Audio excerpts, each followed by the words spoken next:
Baik, berikut adalah perbandingan antara pajak bumi dan bangunan atau PBB dan biaya perolehan hak atas tanah dan atau bangunan atau BPHTB.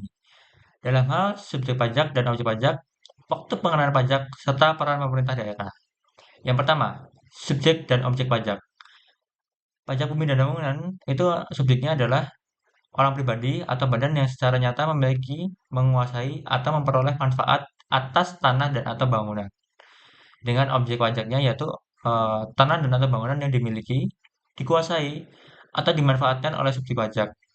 Semua tanah dan atau bangunan, kecuali yang secara khusus dikecualikan, misalnya objek pajak untuk kepentingan umum, menjadi objek pajak PBB. Kemudian biaya perolehan hak atas tanah dan bangunan atau BPHTB.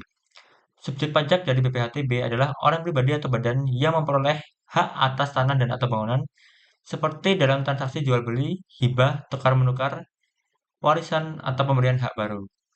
Dengan objek pajak, BPHTB adalah perolehan hak atas tanah dan atau bangunan seperti pembelian, hibah, warisan, atau pemberian hak baru oleh pemerintah. Yang kedua, waktu pengenaan pajak. PBB dikenakan setiap tahun berdasarkan kepemilikan atau penguasaan tanah dan bangunan. Sedangkan BPHTB dikenakan sekali saat terjadi perolehan hak atas tanah dan atau bangunan. Kemudian yang ketiga adalah peran pemerintah daerah.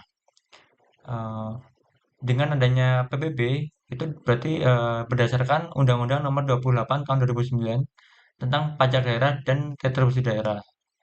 Sedangkan BPHTB dipungut dan dikelola oleh pemerintah daerah berdasarkan Undang-Undang Nomor 28 Tahun 2009 dan perbandingan umumnya adalah PBB adalah pajak tahunan yang dikenakan kepada pemilik atau pengguna tanah dan atau bangunan yang telah ada. Sementara BPHTB adalah pajak yang dikenakan satu kali saat menjadi perolehan hak atas tanah dan bangunan. Keduanya dikelola oleh pemerintah daerah yang memegang peran penting dalam menetapkan tarif serta menggunakan dana tersebut untuk pembangunan lokal. Baik, sekian penjelasan atas perbedaan antara PBB dan PPHTB. Sekian dan terima kasih.